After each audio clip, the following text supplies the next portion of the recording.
The government of Arunachal Pradesh, once called the Northeast Frontier Agency as it borders Bhutan, Myanmar and China through Tibet, will soon enforce the anti-conversion law it passed in 1978 to stop the growth of Christianity in the state. Also likely to be raised is the political demand that those already converted to Christianity be stripped of all privileges given to the members of the scores of big and small tribes inhabiting this Himalayan redoubt. Stripping tribal people, also called Adivasis in north and central India, of their scheduled status is an important national project of India's ruling Bharatiya Janata Party or BJP and its parent body, the Rashtriya Swayamsevak Sangh or RSS, to contain the growth of Christianity among tribal people and Dalits. The Presidential Order of 1950 became the biggest anti-conversion law of the newly independent India, with converts penalized by being denied reservations in government jobs, legislatures, and educational institutions. Tribal people, till now, could retain such rights even if they became Christians, and very rarely, Muslims. These rights were the fuse that lit the conflagration in Kandhamal in eastern Orissa state in 2008, which saw 56,000 people displaced from their homes and seeking safety, first in the nearby forests, and then in government refugee camps for up to a year. Many women, including a Catholic nun, were raped. More than 400 churches and 4,000 houses were burnt, while 400 villages were cleansed of a Christian presence. The subtext was that converts to Christianity should not be given scheduled tribe benefits. This was also one of the subtexts of the violence in Manipur, which began on May 7, 2023, and continues with the toll mounting every day. Over 70,000 people, mostly tribal people of the Kuki-Zo group, are now homeless. They have also forced Meitei Christians to return to the older Sanamahi faith by making them sign conversion affidavits and burning their Bibles in what they described as acts of Gar Wapsi, or homecoming, the preferred BJP term for the reconversion to Hinduism of Indian Christians and Muslims. As in Kandhamal, over 400 churches are reported destroyed. The majority Meitei, who are not tribal people, want the same scheduled status. This would in effect make everyone in the state equal and give the Meitei egress into the hill districts which have mineral deposits, and allegedly now grow contraband poppy, from which many opiate derivatives find their way to the billion-dollar international drug trade in which reportedly politicians are also complicit. Arunachal Pradesh is home to 26 major tribes and over 100 sub-tribes, collectively 68.78% of the 1.3 million populations as per the 2011 national census. The first church in Arunachal was set up in 1957 in Rayang village in the present-day district of East Siang, close to the Assam border.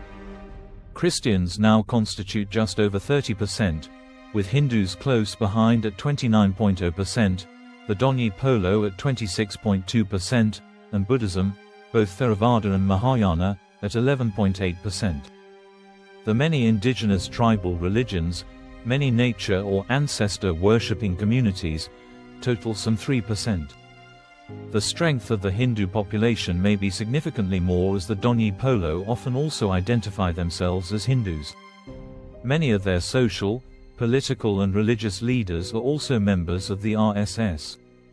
In such a mixed population, English is a link language, but also Hindi, which many people in the state speak fluently as it was taught in Vivekanand schools, run by an RSS affiliate organization. Hindi also makes it easy for Hindutva activists to emphasize its connectedness with the Hindu-majority Indian mainland. The other tribal states of the Northeast region use English as their link language.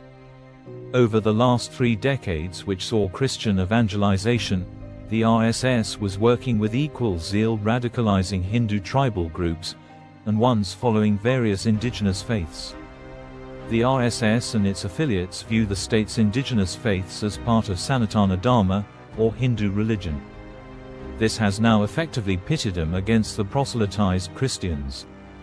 The RSS, not working exactly under the radar, set up an education network that parallels the one by Christian missionaries, matching it in expanse and facilities. These Akal Vidyalayas, or single-teacher schools, are similar to the ones that impart Hindu nationalist philosophy to tribal children from Orissa in the south and Rajasthan in the west. Demonizing Christians is part of the extracurricular activity. The anti-conversion law was not passed by a BJP government in the state or New Delhi. It was enacted in 1978 when Arunachal was not even a state but a union territory administered directly by the federal government. It remained in cold storage till 2024 when a series of steps became harbingers of a toughening of stance against the church. As with other similar laws in a dozen central and North Indian states, it too does not name Christianity or Islam, while prohibiting conversion by use of force or inducement or by fraudulent means. Many states have now weaponized this law, and punishment can range up to 10 years for the pastor engaged in proselytizing, or a Muslim man marrying a Hindu woman and converting her to Islam. Every act of conversion is to be reported to the Deputy Commissioner of the district concerned. The law was contested even before it received presidential assent. The Christian community formed the Arunachal Christian Forum to ensure the law remained in abeyance all these decades. Forum President Tamiri calls it an anti-Christian law, and continues to lead the push against it. If the law is enforced, there are chances of it being misused by the district administration or police, Miri said. The number of Christians in the state has grown rapidly over the years, making Christianity the largest religion in the state, even if by a whisker. In 2018, Chief Minister Pema Khandu told a meeting of the Arunachal Pradesh Catholic Association that the state government was considering repealing the act.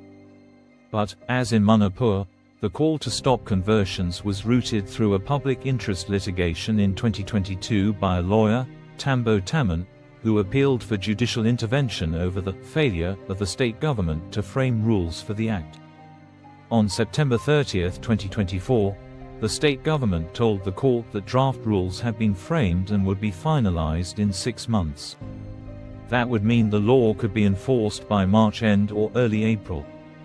Preparations apparently had begun last year when the government strengthened the existing inner line permit system that makes it mandatory for non-residents, including foreigners, to apply for a permit to enter the state. Such permits are also required for some other northeastern states, including Manipur. The entry permit system gives the state powers through its police to check any evangelist entering the state. However, the church in Arunachal no longer needs people from outer areas to reach out to various remote areas to preach. Unlike in the northern Indian states, or even in Rajasthan and Gujarat in the west of the country, where the Christian population is small, Arunachal Pradesh now has a sizable community that can take care of itself. And so, the RSS-BJP may possibly have met its match in this state. Do let us know of your views on the subject, and if you have not already done so, please subscribe to this channel for fearless cutting-edge news and analysis.